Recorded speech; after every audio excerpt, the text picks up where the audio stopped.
EVM हटाओ, संविधान बचाओ, ईवीएम हटाओ। संविधान सर्वोच्च न्यायालय के सामने जा रहे हैं अपनी बात को रखने और उन्हें ये दिखाने की किस तरह से धांधली होती है। हमारे डेमोन्स्ट्रेशन करने वाले साथी भी, 2 साथी हमारे वहाँ डेमोन्स्ट्रेशन करके दिखाएंगे। यही हमारा काम है, अपनी बात को रखना और आजाद देश में रखना, संविधान के तहत रखना, संविधान के प्रावधानों के अनुसार कार्य करना, लोकतांत्रिक और संवैधानिक तरीके से आंदोलन करना, ये मेरा अधिकार। का सवाल विपक्ष से पूछो कि क्यों घर में बैठा है भाई, क्यों वो नहीं आता प्रोटेस्ट में, लेकिन उसका सवाल मेरे से पूछ रहे हो आप। पर मैं इसका जवाब, हमारा काम जनता की आवाज उठाना, इसलिए हम जनता की आवाज उठा रहे हैं। नेता का अक्सर जो होता है, राजनेता, वो चाहे पक्ष में हो या विपक्ष में, उसका बहुत कुछ बिगड़ता नहीं। हमेशा जो बिगड़ता है वो पब्लिक का बिगड़ता है। हमेशा तबाही होती है पब्लिक की होती है, बर्बाद होती है तो पब्लिक होती है, महंगाई की मार पड़ती है तो पब्लिक पर पड़ती है, शिक्षा छीनी जाती है तो पब्लिक की छीनी जाती है, रोजगार छीना जाता है तो पब्लिक का छीना जाता है।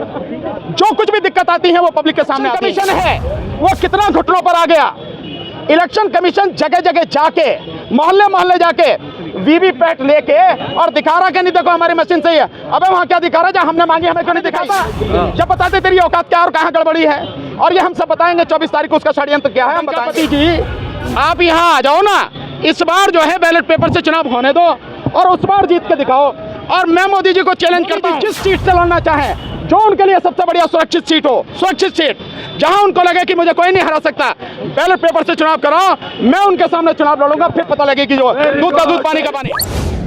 ईवीएम हटाओ, ईवीएम हटाओ, बैलेट पेपर लाओ, ईवीएम हटाओ, बैलेट पेपर लाओ, ईवीएम हटाओ, ईवीएम हटाओ, ईवीएम हटाओ, संविधान बचाओ, ईवीएम हटाओ, संविधान बचाओ, हटाओ, लोकतंत्र बचाओ, ईवीएम हटाओ, लोकतंत्र बचाओ। सर पिछली बार जिस तरीके से जब निकला गया तो यहाँ से गिरफ्तारी हो गई थी, इस बार भी फोर्स खड़ी है, क्या कहना चाहेंगे? देखिए, जो काम शासन प्रशासन का है, पुलिस फोर्स क्या कर रही है? पुलिस फोर्स सरकार के आदेश का पालन कर रही है। वो एक अनुशासित फोर्स है, तो जो सरकार से आदेश होगा वो उसका पालन करेगी। वो उनका काम है, उन्हें करने दीजिए। हमारा काम है अपनी आवाज इस देश के संविधान द्वारा दिए गए अधिकार के तहत अपनी आवाज लोगों तक पहुंचाना, उन संस्थाओं तक पहुंचाना जिनके पास ये जिम्मेदारी अधिकार है कि इस देश के लोकतंत्र को बचाएं, संविधान को बचाएं। हम माननीय सर्वोच्च न्यायालय के सामने जा रहे हैं अपनी बात को रखने और उन्हें ये दिखाने की किस तरह से धांधली होती है। हमारे डेमोन्स्ट्रेशन करने वाले साथी भी, 2 साथी हमारे आ चुके हैं, तो बाकायदा वहाँ डेमोन्स्ट्रेशन करके दिखाएंगे। यही हमारा काम है, अपनी बात को रखना और आजाद देश में रखना, संविधान के तहत रखना, संविधान के प्रावधानों के अनुसार कार्य करना, लोकतांत्रिक और संवैधानिक तरीके से आंदोलन करना, ये मेरा अधिकार है। मैं उसी अधिकार का पालन कर रहा हूँ। हमारे सारे साथी आप देख रहे हैं, सारे एडवोकेट जो आए हैं, ये इसी अधिकार के तहत आ रहे हैं। जो हमारा काम है हम कर रहे हैं, जो उनका काम है वो करें। आप लोग वरिष्ठ वकील होकर के लगातार ईवीएम के खिलाफ प्रदर्शन कर रहे हैं, जंतर मंतर पर भी किया, लेकिन विपक्ष सर हमेशा चुप रहता है इस मामले पर, तो फिर आखिर ऐसा क्यों?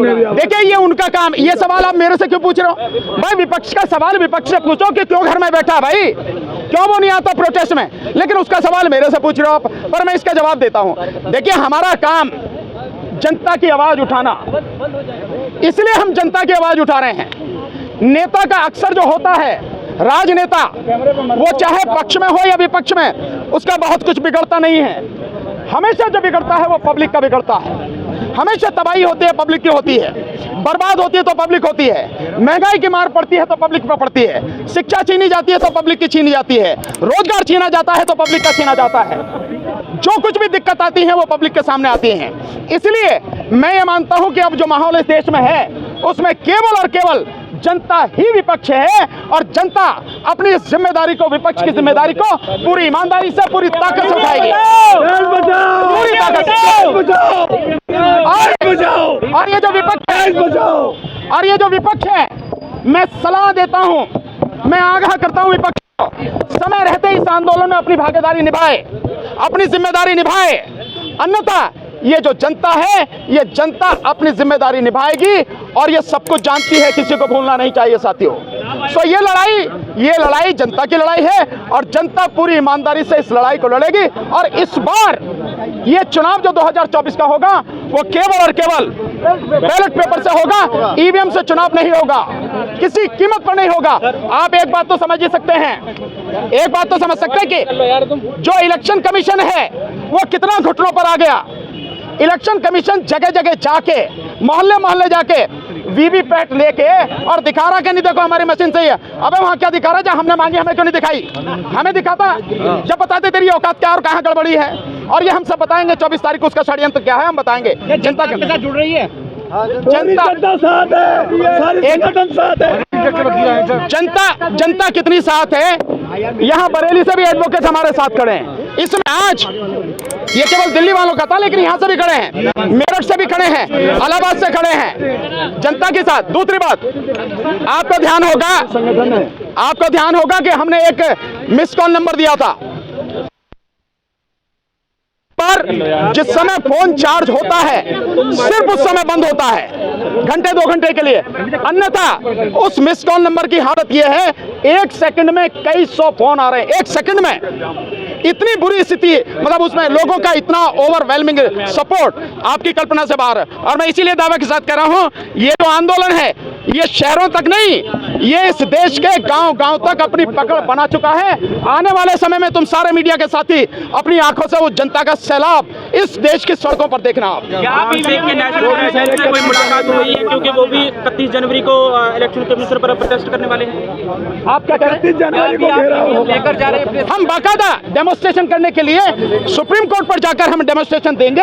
हम मशीनें हमने मंगा ली हैं। देखिए वो साथी हमारे, आप देखिए साथी हमारे अतुल पटेल जी जो गुजरात से हैं, वो आगे, जिनके विषय में मैंने अभी बताया था कि ये साथी अपनी जान हथेली पर रखकर हमारे साथ, ये है अतुल पटेल हैं, पवन भाई हैं, और साथ में राहुल चमन भाई मेहता, ये सारे लोग, इन्होंने 2019 से हमारे साथ में हैं, ये आ चुके हैं और ये लोग मशीन लेके आए। हम जाके सुप्रीम कोर्ट के सामने डेमोन्स्ट्रेशन दिखाएंगे। एक सवाल ये है कि क्या आप जो ईवीएम लेकर जा रहे हैं और जो इलेक्शन कमीशन के पास ईवीएम है, क्या वो वही है या अलग है? भाई हम तो सिंपल जानते हैं कि जब आप हमें दे नहीं रहे अपनी मशीन, तो हम आपको बता रहे हैं कि जो स्थिति है, देखिए कोई भी, वैसे तो साधारण विषय है, कोई भी मशीन ऐसी नहीं है जिसको टेम्पर नहीं किया जा सकता, कोई भी कंप्यूटर ऐसा नहीं है जिसको टेम्पर नहीं किया जा सकता, हैक नहीं किया जा सकता। तो एक सामान्य बात है। दूसरी बात है, हम तो आपको दिखा रहे हैं ना भाई, आपने जैसी सेटिंग कर रखी है, आप बीजेपी को जिताते हो, हमने सेटिंग करी है, हम बता रहे हैं कि कैसे जो है मतलब हेर फेर होती है। बहुत सीधी सी बात है, वो मशीन ही तो है, यही बात हम कह रहे हैं।